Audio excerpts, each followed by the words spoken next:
umugabo nawe uwo nguwo akigira mwiza nyine aza kumpamagara nyereka urukundo arambwira ati rero ati ndashaka kubonana nawe ariko ubwo Imana yari yamaze kumbwira yuko arimo gupanga umugambi wo kunyibira umwana twabyaranye.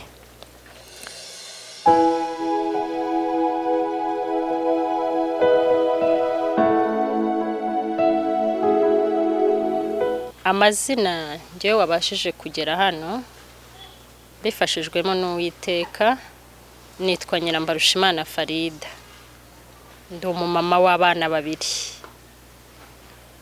Navukiye mu burasirazuba ariyo Kayonza, ubu ngubu muri Kayonza. Aho muri Kayonza navutse ku babyeyi. Umubyeyi wanjye w'umumama cyangwa se mama wanjye yitwa Nyiramuhire Caritas. Papa wanjye yitwa Gatsinzi François Savio. Uretse ko ubu hariho umubyeyi w'umumama, uw'umupapa we yaratashye, igihe cye cyarageze Imana iramwisubiza. Ndi umubyeyi navutse mu bana batandatu ariko njyewe ndi uwa kane. Twavutse tubarizwa mu dini ry'Abakatoliki na mama wanjye ubu ni hagisengera, ariko njye sinagira ubuntu bwo gukomeza muri Katoliki. Byabaye ngombwa ko igihe cya Jenoside kigera dutandukana n'ababyeyi bacu, turerwa n'ababyeyi b'Abasilamu. Turererwa muri Nyamirambo. Aho muri Nyamirambo abo babyeyi nabo bandeze bantoje Ubusilamu. Mu kuntoza Ubusilamu nagerageje gutera ikirenge mu byo nabonaga Abasilamu bakora. Nyuma nza gushaka, maze gushaka nashatse maze kurangiza amashuri yisumbuye atandatu. Maze kurangiza kwiga nibwo nashatse, maze gushaka umugabo twarabanye mu myaka igera muri 4. Nabyaranye nawe umwana umwe, ariko namushatse musanganye n'undi mwana. Abo bana bose mbita banjye kuko abana bose nabo umuntu yari mwisi afite umutima wa kimuntu, abana bose bafata nkabi. Ubwo rero abo bana bose nababaze nkaho ari abanjye. Mbana n'umugabo, iyo myaka inirangiye biza kuba ngombwa ko dutandukana muri bya bibazo bigiye nyine biri ku isi bigiye bitandukanye, urugo ruza gusenyuka. Tumaze gutandukana, Imana nibwo yambwiye ngo nimpindure mbu umurokore, ibimbwira ikoresheje Mwuka Wera wayo, ari nge nararose ndetse inyuza no mu bandi bantu, kuko nge sinajyaga nemera cyane iby'abarokore, ariko nta nubwo nangaga abarokore. Nge nabanaga na buri muntu uwo ari we wese, ariko sinarinze imbaraga uko zitandukanye mu bijyanye no gusenga. Naragiye umunsi umwe ndamanuka, ngeze mu nce za Kimisagara, nari mvuye muri Nyakabanda. Ngeze mu nzira nsanga hari umuntu w'umukozi w'Imana, Imana yishiriyemo ari kugenda abwiriza abantu. Amaze kubwiriza abantu, nyuma munyuzeho nge yarambonye arambwira ati mama ati nakuvugisha. Ndamubwira nti nta kibazo. Maze kumbwira ngo nta kibazo, yaranyegereye ambwira iby'Imana imubwiye. Numva ko ibyo arimo kumbwira ni ukuri, kuko nari ndi mu bibazo bikomeye. Nari narahuye n'abantu barampungabanya mu bijyanye n'abantu bitwa abarozi, bararoga birakomera.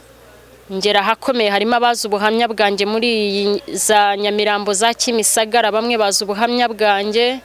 Ndarogwa birakomera. Uwo muntu duhuye amaze kubimbwira, Imana imaze kubimuvugisha, numva ko koko ari kumwe n'Imana.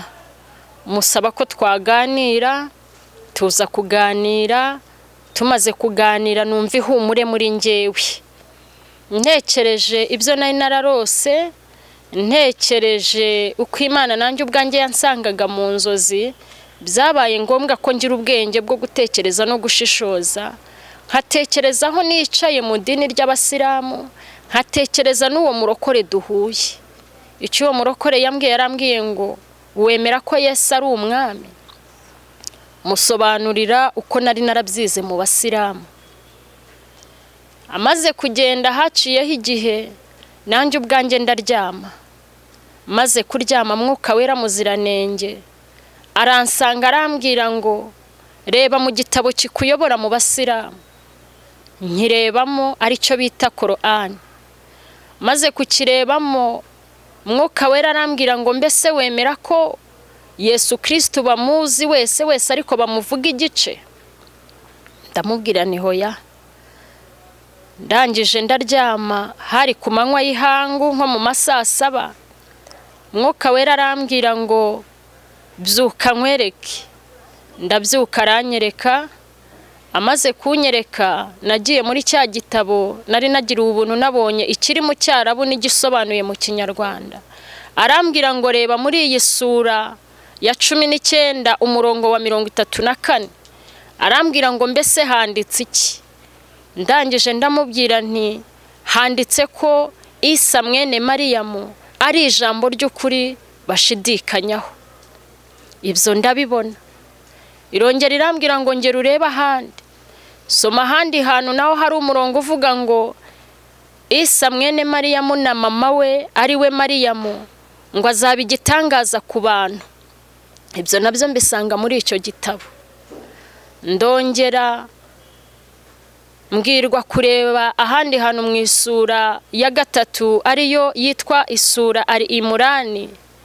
Ndayisoma ambwira umurongo ndi busome, nsanga handitseho ijambo rivuga ngo Isa mwene Mariyamu azaba nyiri cyubahiro ku isi no ku munsi w'imperuka. Ibyo nabyo maze kubibona naratuje, ndaguma ndareba, ndaguma ndatekereza. Nza gusanga ahandi hantu havuga ngo Isa mwene Mariyamu azaba umugisha hari hose. Uwo ni we Yesu Kristo, ari we wahawe ubutware buruta ubw'izindi ntumwa n'abahanuzi, kuko yabaye umuziranenge hano mu isi.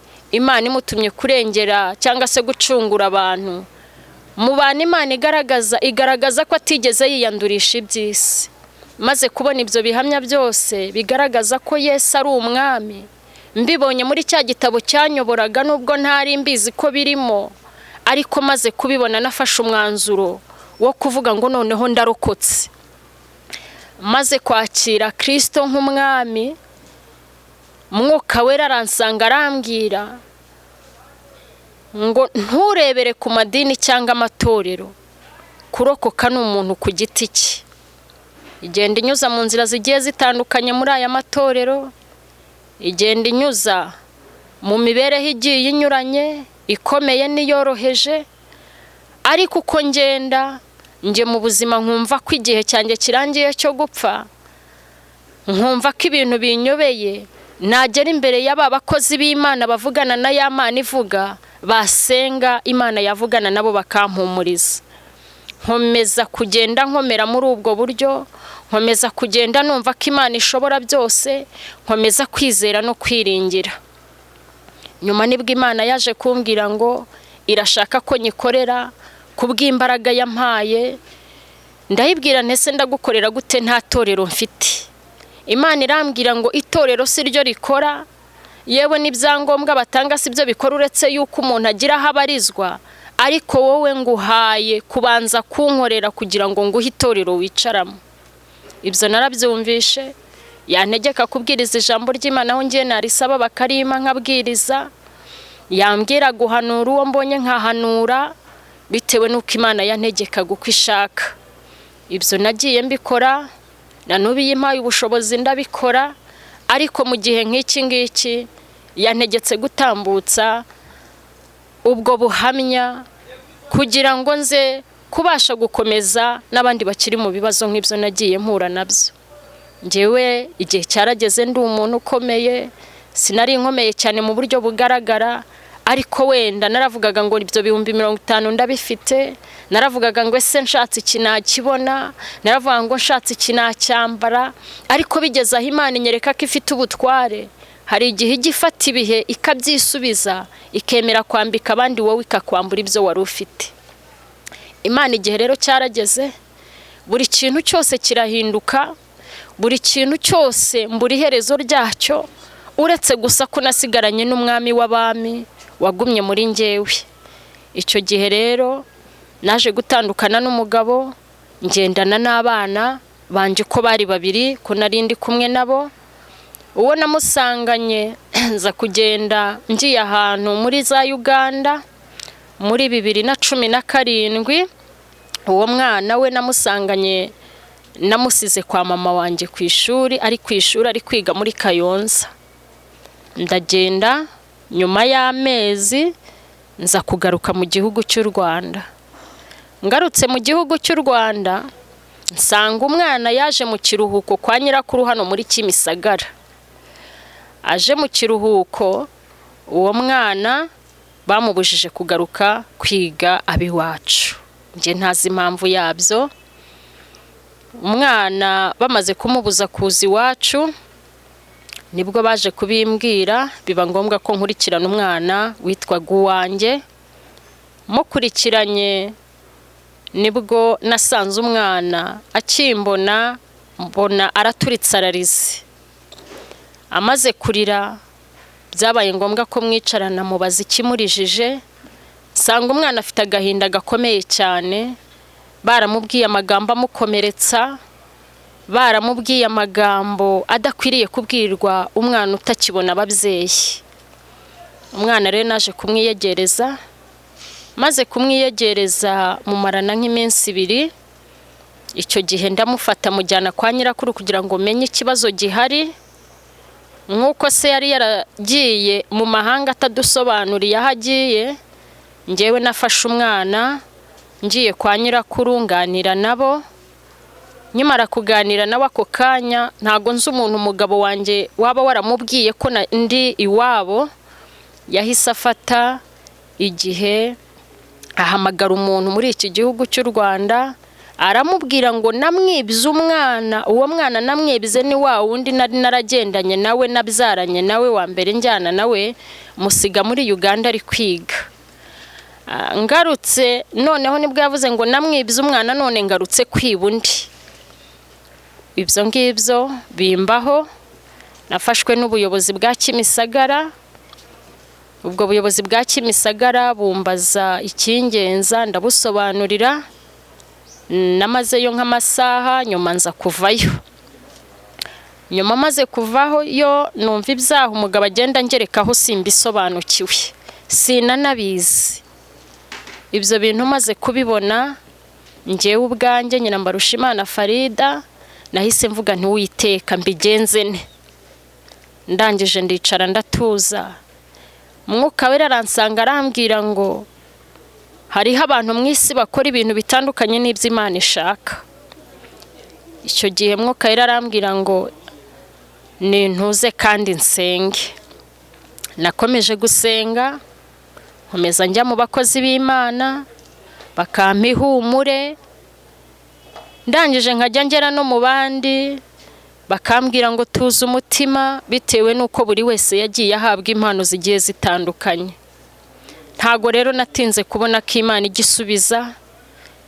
Icyo gihe abasiramu baje kumva ko nabaye umurokore, bamvaho bose. Bamwe banshiraho ibyaha nazi, abandi bagenda banyita amazina agiye atandukanye, ariko ibyo ndabyihanganira kuko Uwiteka Imana anyuze mu bantu bayakoresha yari yarambwiye ngo nintuze izampa izindi nshuti z'umumaro. Ubwo rero mu gakiza kanje nagiye mpura n'intambara zigiye zitandukanye, genda mpura n'inzitizi, genda mpura n'ababi n'abeza, ariko Imana ikambwira ngo humura isi nuko imeze. Ubwo rero nkomeza ngenda kwihangana, nkomeza ngenda gukomera, nkomera, ndetse ikambwira ngo humura abana bawe bazatuza kandi nzabana nabo. Ubwo uwo mwana nabyaranye n'uwo mugabo namusize muri Uganda kuko nagiye ku isezerano ry'Imana. Imana imbwira ko umwana wanjye agiye kwiga, se yari yaranze kumwigisha, ambwira ngo ntago yakwishyurira umwana wanjye ndi kumwe nawe, narabaye umusazi mu barokore. Umwana nambukanye nawe ndi ku isezerano ry'uko agiye kwiga, umwana njya kugenda se niwe wamushakiye resepase mbere kuko twari dufite gahunda y'uko azajyayo, ariko se dutandukanye Imana ikomeje umugambi wayo w'uko umwana aziga. Umwana mujyana ku ishuri nk'uko byari biri mu isezerano, umwana ariga. Maze kumushyira mu ishuri intambara zirakomeza ziba intambara. Ngarutse mu Rwanda nibwo nahuye n'icyo kibazo cyo kuvuga ko namwibye umwana, nkabanje no kwiba undi, ndangije ndatuza. Ndangije mbonye ibibazo bibaye ibibazo, ndongera ndasenga. Imana irambwira ngo sanga umwana kuko ngiye kubana nawe kandi ngiye kukwereka wa mugabo mwari kumwe uwo ari we. Ubwo rero nyuma naje gufata telefone ndi muri Uganda y'umugabo wo kukigaho umwana yigaga. Ndamubwira nti ntiza telefone mpamagare se w'uyu mwana. Ndamuhamagara ndamubwira nti rero ntiwagiye mu gihugu cyo muri Kongo utambwiye kandi twarasezeranye. N'ibintu bimwe sinzi aho wabibitse. Ikindi numva ngo washatse umugore. None icyo ngusaba nuko waza mu Rwanda tugahurirayo tukarangiza ikibazo dufitanye. Twamara kurangiza ikibazo dufitanye ugakomeza inzira yawe ushaka, nanjye nkakomeza iyanjye y'agakiza. Umugabo yarabyemeye kuri telefoni ntiyahakana. Ariko ngeze mu Rwanda maze kuhagera nibwo nasanze yarangeretseho ibyaha bikomeye cyane. Amaze kubingerekaho nje naratuje ndasenga. Mu gusenga nza kujya iwabo, nsanga wa mwana nyine namusanganye nta kiba kwa nyirakuru. Mbabajije barambwira ngo abana na mukase wundi se yashatse. Mbwira umubyeyi we, ari we mubyeyi utuye hano muri Kimisagara, bamwita Mama Sudi, rindi ni nyina w'umuntu Asumini. Ndamubwira ntese kuki wemeye ko umuhungu wawe ashaka nge watandenganuye? Arambwira ngo ntago mbizi. Ndamubwira ntese we nk'umubyeyi wamugiriye nama ki? Ati nge ntago mbizi, yambwiye ko agiye gushaka. Ubwo rero ibyo byose maze kubibona naricaye ndatuza ndasenga. Cyokoze nabonye ahantu hamwe ifoto y'uwo muntu yashatse banakoresha ubukwe. Mbabajije barambwira ngo ubwo bukwe bagiye kubukoresha umugabo ahinduje amazina atandukanye nayo twashakanyemo. Ngewe nk'umuntu w'umurokore byarandenze, ndicara ndasenga ndavuga ntuwiteka, ntibi bintu bimbayeho nibiki? Nk'ubu sinagira icyangombwa nsaba muri iki gihugu, nta mitiwere ngira, nzabigenza gute? Uwiteka arambwira ngo tuza, ni ngewe ugira icyo ukora kandi nzakorera mu bantu zarenganurwa. Nkomeza gusenga muri ubwo buryo kugezana n'iyi saha ndacyasenga, uretse ko ntarabona igisubizo, ariko nzi ko Uwiteka afite igisubizo. Ubwo rero nyuma naje guhamagara umugabo ndamubwira ntese kungerekaho ibyaha, nakubwira ngo uze dukemura ibibazo ukabyanga, ubona amaherezo bizagenda biti? Umugabo icyo yanshubije yaranshubije ngo ntacyo nibagiriwe mu Rwanda. Nifashisha ubuyobozi njya muri Kimisagara kubasaba ibyangombwa cyo kugira ngo bampeshe igipapuro wenda cyampesha gatanya hagati yanjye n'uwo mugabo. Ubwo rero ibyo bintu kuva nabikora nabyo sindabibonera igisubizo uretse gusenga. Ubwo rero nyuma y'ubu buhamya Imana yakomeje kunkomeza irambwira ngo tuze umutima. Niyo mpamvu nanjye nabwira umuntu ubona mu rugo rwe bikomeye, namubwira ngo atuze umutima. Uwabona imiryango yabaye imiryango, niba asenga naturiza Uwiteka. Hari igihe Uwiteka Imana ajyaza agaturisha inyanja. Hari igihe Uwiteka Imana ajyaza agakuraho ibibazo. Hari igihe Uwiteka Imana ajya amanuka akanyuza umuntu mu bigeragezo bikomeye, ariko isaha yagira akabimukuramo. Nanjye rero nk'uko nicaye aha hantu ntanga ubuhamya nk'umunyarwandakazi wavukiye mu Rwanda, ndetse nkabana n'abanyarwanda muri rusange, bitewe n'uko Uwiteka Imana yambwiye ko ashaka ko abantu biyeza bose, nanjye mu buhamya bwanjye nayibwira ngo nanjye nyeze, kandi naho nicaye nyeze, kugira ngo mbashe gukomera no gukomezwa n'ijambo ryayo. Ubwo rero nyuma y'ibyo byose nagiye nifashisha ijambo ry'Imana. nkajya mfata Bibiliya nkasenga. Byagera aho ngaho wa Mwuka Wera akambwira ngo kugira ngo uzakomeze abandi, fata na cya kindi cyakuyoboraga cyitwa Korani nacyo ugisomemo kugira ngo uzabwize abantu kuri wabonye. Ibyo bitabo nkabifata nkabisoma. Mwuka Wera arangije arambwira ngo nzakangurire ba nyiramadini b'abasilamu bagaragaza ukuri bafite, kuko ngo ukuri k'umugabo bita Yesu Kristo baragufite kose, ngo nibakugaragaze ku mugaragaro kugira ngo Imana ize yiburanire n'abigomba kuburana nabo. Ibyo ngibyo maze kubibona ndetse nkumva iryo jwi, naje gusanga Imana yihagije. Irongera irambwira ngo ni Imana yahozeho kera na n'ubu iracyariho. Ubwo rero naje gukomera, nkomeza kurwana n'ubuzima kugezana n'iyi saha bitaroroha, ariko bizoroha kubera Imana nizeye. Ubwo rero nabwira abantu bakiri mu ntambara z'inzitane zidasobanutse, abakiri mu marozi babaroze, abakiri mu mahembe n'ibitega babateje, ko bakomera ahubwo bagasenga, kuko igihe kijya kigera umuntu agakurwa mu rwobo yasizemo. Igihe kijya kigera umuntu agakurwa mu bibazo yasizemo abizi cyangwa atabizi, kuko Mwuka Wera yigeze ansanga arambwira ngo harimo abantu bajyanwa mu biba atari bo, hari n'abantu barogwa atari bo, ahubwo barozwe na bagenzi babo kubera amashyari. Ubwo rero ayo mashyari kuwiteka niyo adashaka, inzangano ziri mu bantu nizo adashaka, kuko abantu bose bari guhura n'intambara bitarabaturutseho bose. Hari abaziteza ariko hari n'abazitezwa n'abandi.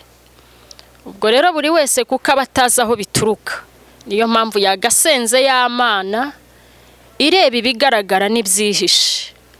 Niyo mpamvu nabwira buri muntu wese, yaba yaravukiye mu muryango ukennye cyangwa se ukize, namubwira ngo urufatiro rwa mbere ni ugusenga, kuko ibihe bijya biha ibindi, kandi intambara ntawe umenya aho zituruka, kubera yuko nyiri ibihe wajya anyuranya ibihe.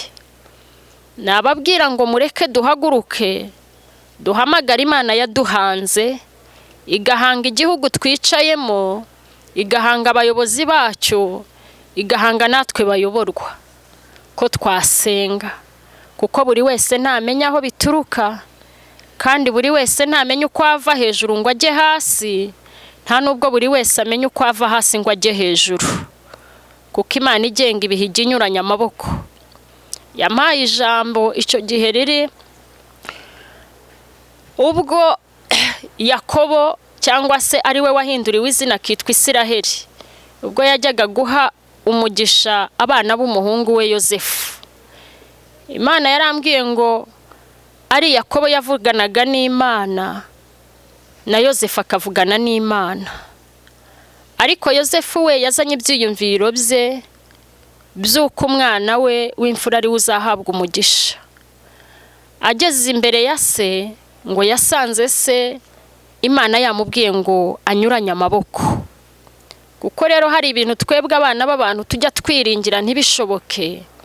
Iyo mpamvu nakangurira abantu mbabwira nti buri wese nahamagara Imana ye yamuhanze, kuko dushobora kwizera ibintu ntibibeho, tukizera abantu bakaba ari bo batubera ibibazo kandi twari tuzi ko batubera ibisubizo.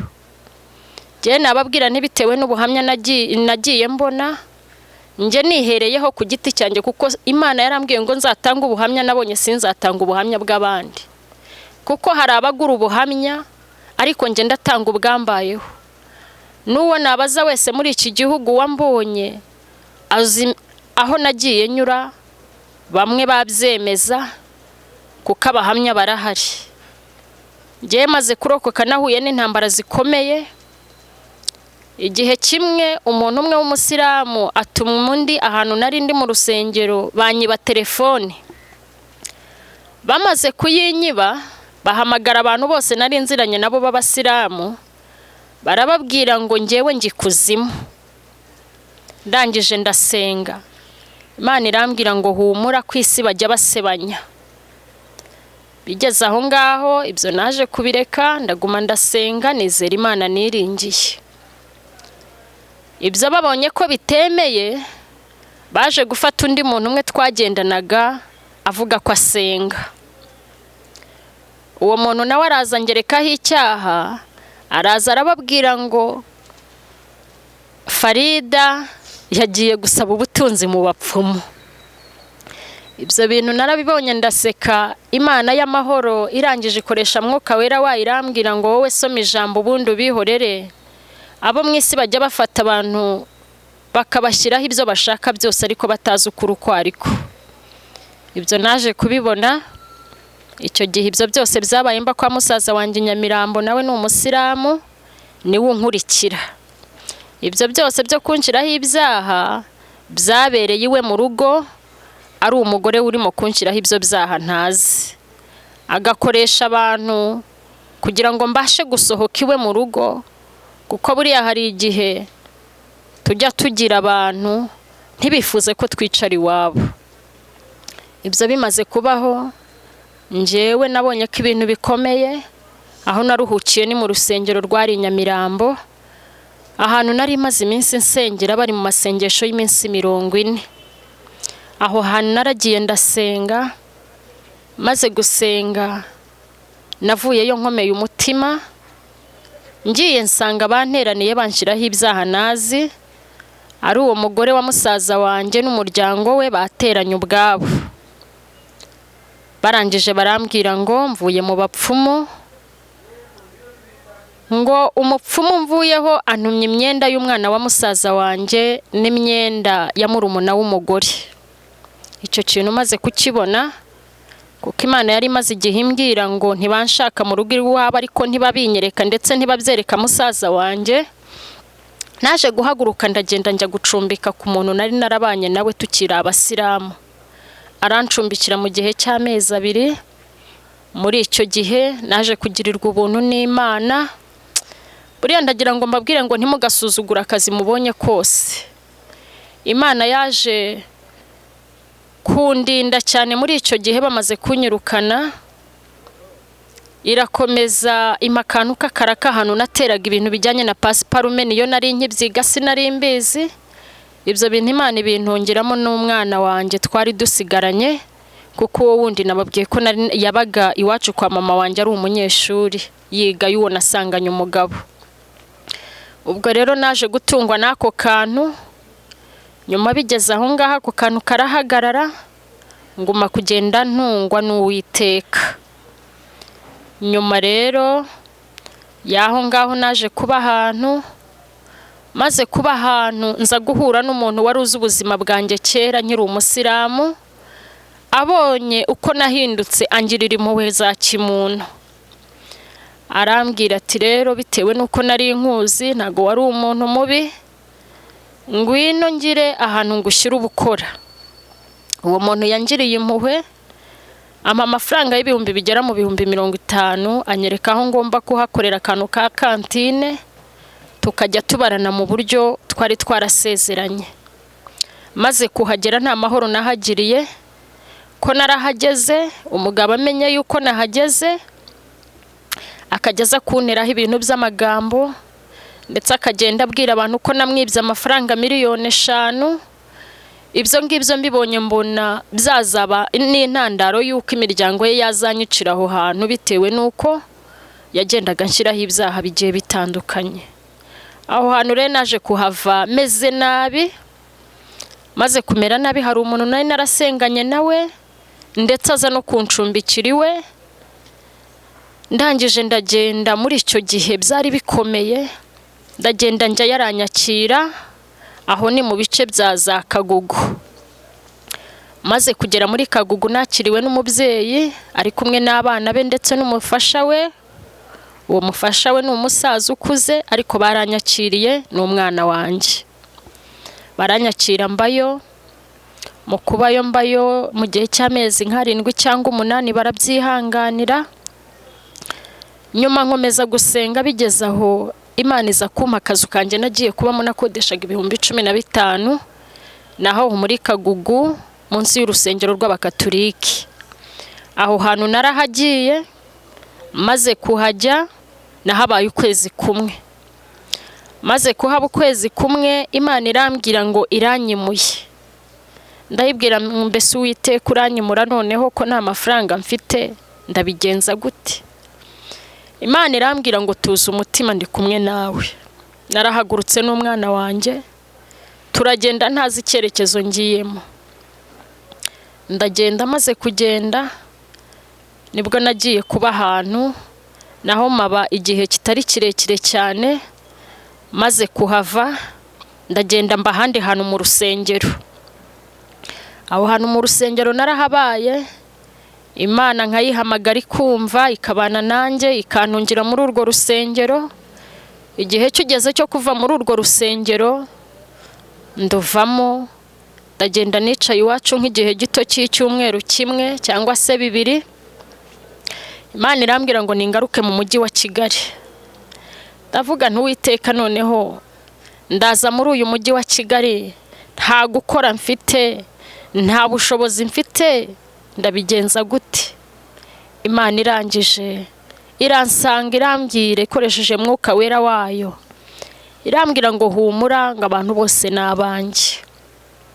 Ndagenda mbana n'undi mumama umwe twari twarigeze dusengana, turabana, nkajya mbyuka nkajya ku murimo w'Imana, kuko muri icyo gihe Imana yari yarampaye kujya njya gusengera abantu ku musozi bita Banguka ngo utabare wa hano Kimisagara. Nkajya ngenda guhera saa 3 za mu gitondo nkavayo saa 9. Nahakoreye nk'igihe kigera mu kwezi, njyayo buri gitondo nkataha buri nimugoroba.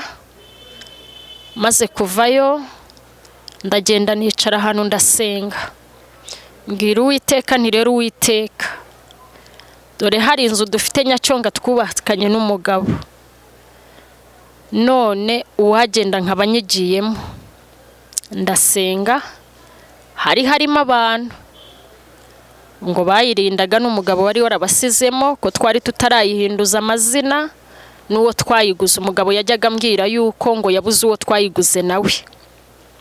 Ndangije ndagenda, maze kugerayo barambwira ngo abayibagamo bavuyemo, bampa urufunguzo. Ndavuga naho kugira ngo nshyiremo abandi bantu, reka ngende nyicaremo n'abana banjye tuve mu ruzerero, tuzarindira igihe papa w'abana azazira, dutandukane mu buryo bwiza.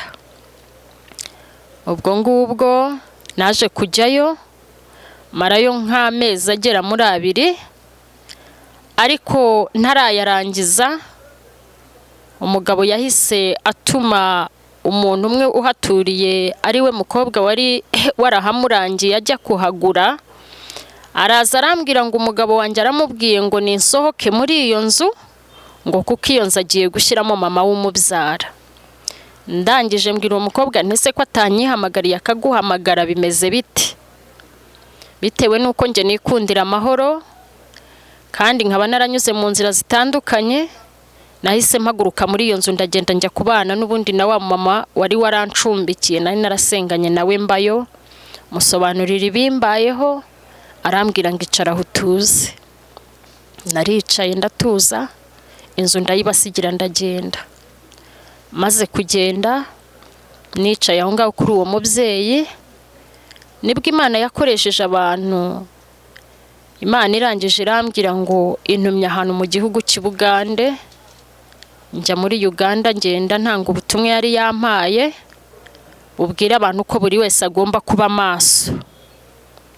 Maze kugerayo nagiye mu torero rya Deperi aho bita Kibuye, intumyeyo imbwira ko ngomba kubwira abayobozi baho bakaba maso. Ni muri 2018. Ndangije mvayo njya mu itorero ryo kwa Kayanja, na Imana imbwiye ngo nimbabwire babe maso. Maze kuzenguruka amatorero Imana yari yantumyemo muri Uganda, ndagaruka. Amatorero ya Uganda maze kuyavamo, nibwo Mwuka Wera yambwiraga ngo n'umuyobozi w'igihugu cy'Ubugande mubwira avugurura imikorere, ariko ho sinagezeyo, nabuze uko ngerayo. Biba ngombwa ko ngaruka mu gihugu cy'u Rwanda ntagezeyo, ariko mu matorero ho nagiyeyo.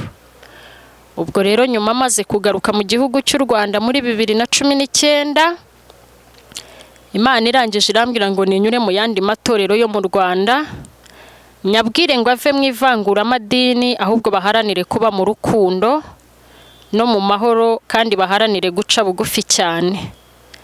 Hari amatorero ubwo nagiye nyuramo amwe namwe, aho Imana yagiye intuma, kuko Imana burya ikoresha buri wese uko ishaka. Nagiye nyanyuramo, Imana ikambwira ngo hari amatorero amwe avuga ngo arasenga, ariko Imana yo yamanuka igasanga barasenga yego, ariko ngo nta rukundo rubarimo.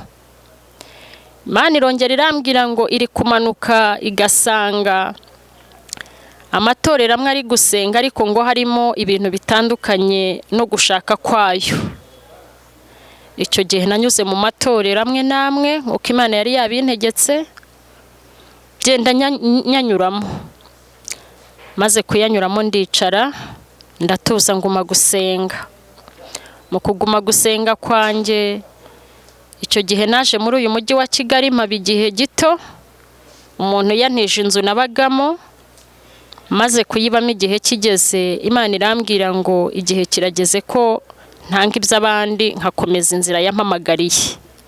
Nayibajije rero aho njya, maze kuyibaza aho njya, icyo gihe hari igihe Imana igiceceka, mbona nta gisubizo impaye, biba ngombwa ko nsubira iwacu muri Kayonza.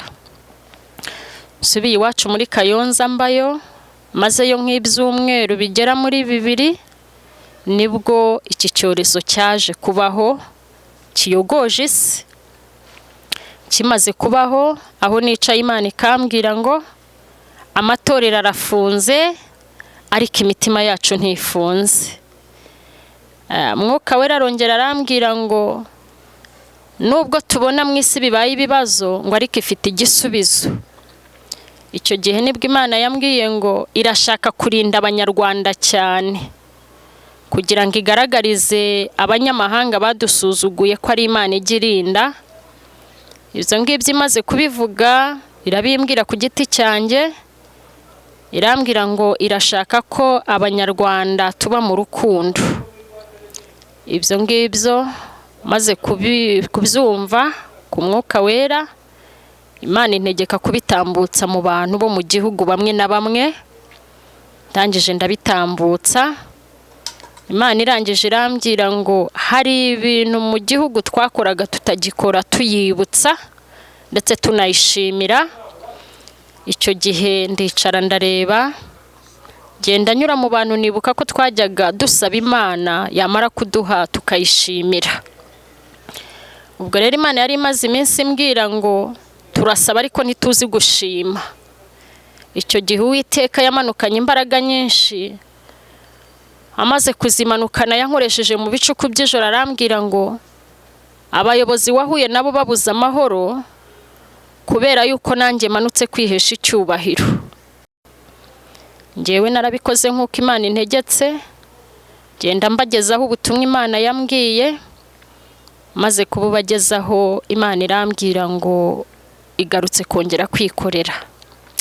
Ubwo rero bitewe n'inzira nagiye nyuramo n'ubu nkiyinyuramo, niyo mpamvu ubu buhamya mbutanze kugira ngo uwumva ari mu kibazo agume yiragiza Uwiteka.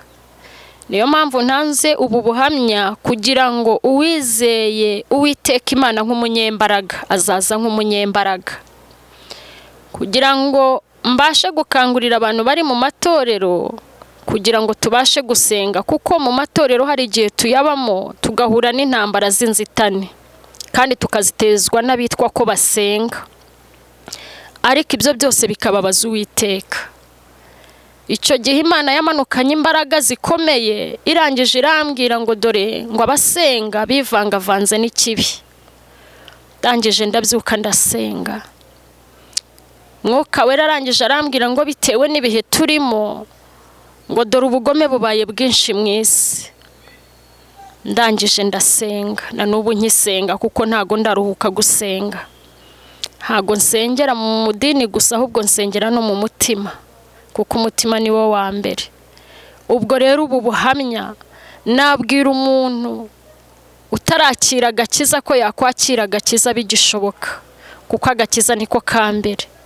hari igihe umuntu ajya agera mu bihe byo gupfa yakwibuka ko atigeze yakira Kristo, bikaba ngombwa ko agarura umutima. Nabwira buri muntu wese utarakira Kristo nk'umwami n'umukiza ko yakongera kugarura umutima wo kugaruka ku Uwiteka, kuko Uwiteka yaduhaye Kristo kugira ngo atubere incungu. Ntago yaduhaye Kristo kugira ngo atubere ikibazo, ahubwo yamuduhaye kugira ngo atubere igisubizo. Nanjye mu gihe nari ndimo, iyo ntaza kumvira Mwuka Wera, mba narageze ahakomeye ndetse nkagera no mu rwobo. Ariko urwobo narugezeho ariko sinapfuye, kubw'uko Kristo njyewe ubwanjye nararyamye ngiye kubona mbona ifoto y'umugabo bita Yesu. Maze kuyibona namubajije ikibazo, ntago yabumbuye umunwa ngo ansubize, ahubwo yandebanye ijisho rityaye cyane.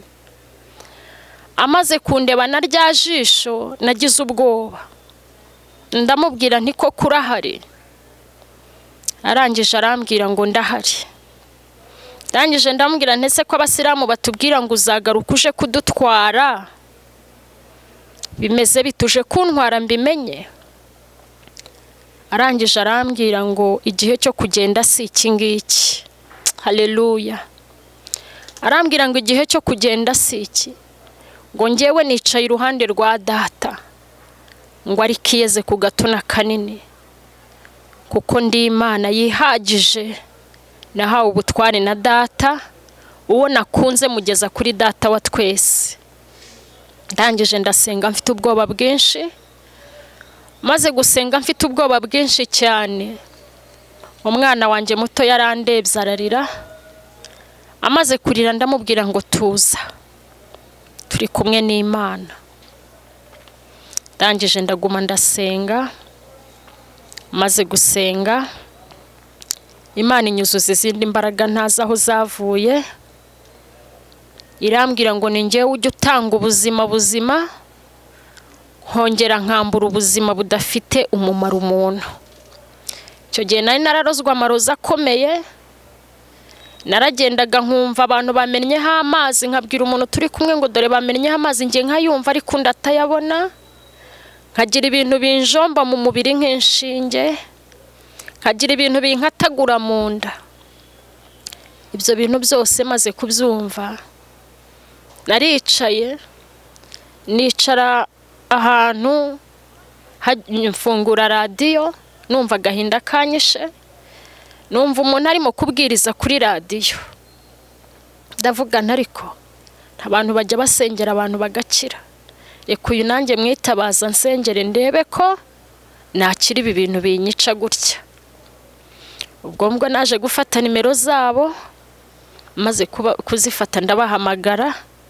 Maze kubahamagara bamarandevu yo kujya gusengerayo. Ngiyeyo, uwo mukozi w'Imana yakiraga abantu 10. Mu bantu 10 yakiriye nanjye nari ndimo. Arangije arasenga. Mu gihe njyewe ngezeho, nkimugeraho arambwira ati mada ntago ndi bugusengere. Ndamubwira ntese kubera iki? Arambwira ngo wowe uzarindira Imana yawe. Ndamubwira ntese Imana yanjye nzayirindira gute? Konzi ko Imana izazije kuntwara, bizagenda bite? Ijambo yanshubije yarambwiye ngo mbese nturota? Ndamubwira nti ndarota. Ngo mbese umuntu muvugana nawe uramuzi? Ndangije ndamubwira nti njyewe nzi ko bandoga, uwumvugisha mba nzi ko ari abantu banshika. Ijambo yanshubije yarambwiye ngo ari abarozi bakuriho, ariko n'Imana yawe muri kumwe. Amaze kumbwira iryo jambo yarambwiye ati wowe genda usenga n'imbaraga, Imana izakwiyereka. Naratashye ngenda nitotomba, ndavuga ni kuki abandi yabasengeye njyewe wanyanze. Ariko nguma gusenga, ibyo yambwiye gukora byo gusenga ndaguma ndasenga. Isaha y'Imana igeze, nagiye kumva numva umubiri wanjye urahindutse. Umaze guhinduka mbura amahoro. Aho hantu nabagaho bita Zabatsinda.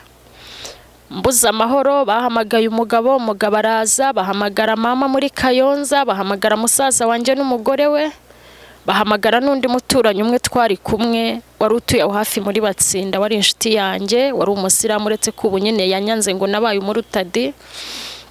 Bamaze kubahamagara icyo gihe barambwira ngo baranjyana kumvuza mu Banyarwanda, ndetse banavugana n'umunyarwanda wari ugiye kumvura, babaciye 60,000 umugabo yemeye kubitanga.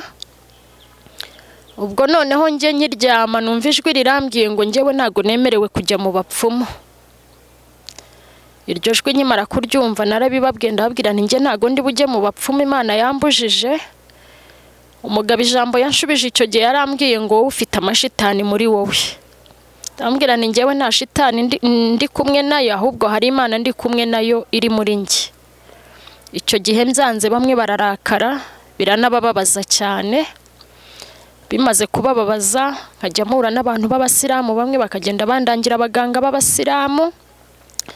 Nza kujya ku muganga umwe w'umusiramu anca amafaranga 5,000 ngo ansuzume amvure, maze kuyamuha ampa isaha yo kuzagenda ngo amvure.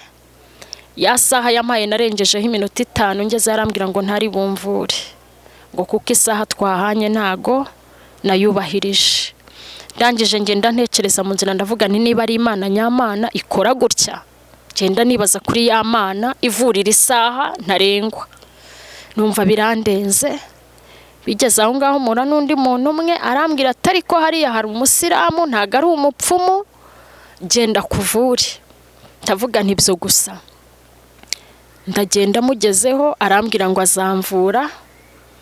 Maze kugenda yanciye 300 ntabyo mfite, ariko ngenda nyashakisha bitewe n'ububabare nari mfite.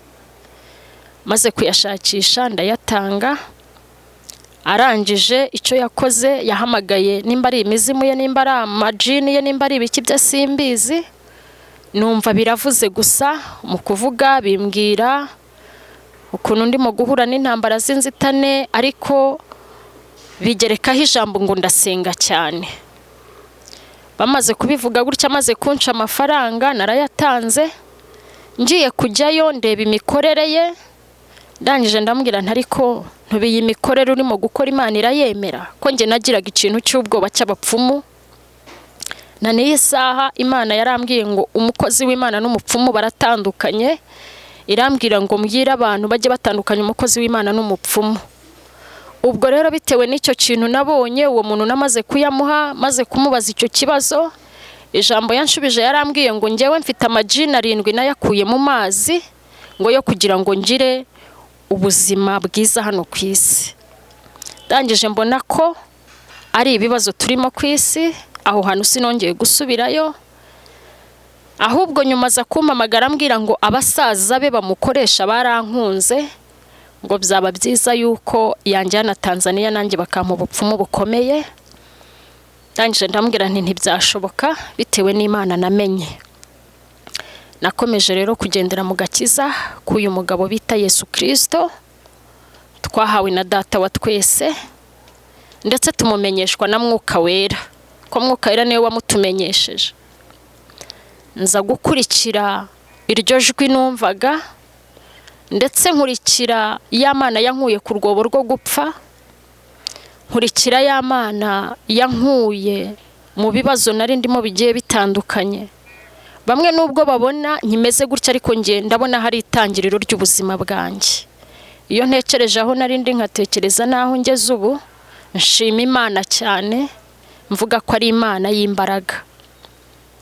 Iyo ntekereje uko abantu bose banyanze, nkitwa amazina agiye atandukanye, bamwe bakanyita umujura, abandi bakanyita umurozi, abandi bakanyita umusambanyi, abandi bakanyita amazina menshi. Nje nshima Imana bitewe n'uko Imana yagiye inyuza ahakomeye. Ubwo nyuma byaje kuvaho ibyo byose, nza guhura n'umuntu nawe warunze kera nkikiga mu mwaka wa 4 za segonderi. Arangije areba ubuzima ndimo nuko nari meze kera, nawe ashaka kunyiyegereza, ariko nkabona ko ari urukundo angiriye. Ubwo arambwira ati rero nari nkuzi kuva kera uri umuntu w'umutima mwiza, none ndabona ubuzima ufite bugoye. Ndangije ndabyumva, arangije arambwira ati njyewe mfite business muri Uganda, numvishije ko warokotse, nanjye ndi umurokore, ngwino njye kuguha akazi ukore. Ndagenda, maze kugenda genda nzi ko ngiye ku kazi. Maze kugerayo ko yamaze kubimbwira ajya muri za Uganda, nsigira telefoni ye ndamuhamagara, ariko nyuma yo kumuhamagara yaje kumpamagara arambwira atariko ati nubwo nshaka kuguha akazi numva wambera umugore kuko umugore wanjye twarananiranywe. Ndamubwira ni rero ntingewe icyo twavuganye ni iki, shaka undi mugore. Aravuga ati oya, ati basi ngwino nguha akazi nta kibyo ngibyo tuzabyigaho. Ndavuga ni rero ntiwamana we sinjya amenya aho unyuze inzira. Narahagurutse ndagenda, ngezeyo mbana nawe mu gihe cy'ukwezi. Maze kubana nawe nyuma arambwira atariko ugomba kumbera umugore. Ndamubwira ntibishoboka. Bigeze aho ngaho aza kuntera inda, anteye inda arambwira ati rero ubu ndagira ngo nkubwize ukuri, ati nari naragushatse kera ukiri umukobwa ndakubura, ariko ubu ngubu noneho nguteye inda kandi kugira ngo mbane nawe nuko ujya mu dini ryanjye. Ndamubwira ntese idini ryawe ni irihe ko wambwiye kuri umurokore, bigenze biti? Arangije arambwira ati njyewe idini ryanjye ndi umurangi, nemera marayika. Ndamubwira nti rero njyewe nizeye Imana kandi iri hejuru y'ibyo byose, ntago nabana nawe, reka nkomeze Imana nizeye, kuko naje gusanga abamarayika nabo barangi banyu Imana yampishuriye yuko mukora imihango ya gipagani. Arangije arambwira ngo hoya, ngo ngwino rwose. Ndamubwira ni hoya ntibishoboka. Icyo gihe Imana ikoresheje Mwuka Wera wayo aransanga arambwira ngo nimfata amasengesho y'iminsi 3. Ndayafata, maze kuyafata Imana irangije irambwira ngo haguruka muri urwo rugo ugende. Narahagurutse ndagenda njya muri za Uganda, njya kuba kuri mukuru wanjye w'imfura ubayo, mukuru wanjye w'imfura uba muri za Uganda washatseyo. Mbayo, maze kubayo mbayo niyo nda. Maze kubayo niyo nda, umugabo nkamamagara nkamubwira ntese ninda ntuyemera, akambwira ati kuva waranze kuza mu dini ryanjye ntacyo tuvugana. Ubwo bigeze aho ngaho, icyo nakoze njyewe nahise mpagarara mu kwizera no mu kwiringira. Ndangije ndakomeza nkorera Imana. Icyo gihe nsenze Imana irambwira ngo humura, ngo abantu mu isi nuko bayobya abandi. Ndangije ndaguma ndasenga, maze gusenga ngira agahinda kenshi cyane mfite niyo nda. Njya ahantu gusenga mu itorero ry'umuntu wari umunyankore, ndamubwira nti mbabarira unsengera. Aransengera, arangije arambwira ngo rero tuza umutima, Imana yemeye kukunyuza mu nzira zikomeye, yemera kukwigisha abantu, ariko tuza wihangayikishwa n'iyo nda utwite, kuko wasanga uwo mwana utwite ari umugisha imbere y'Imana. Numva ndababaye cyane, ngira agahinda.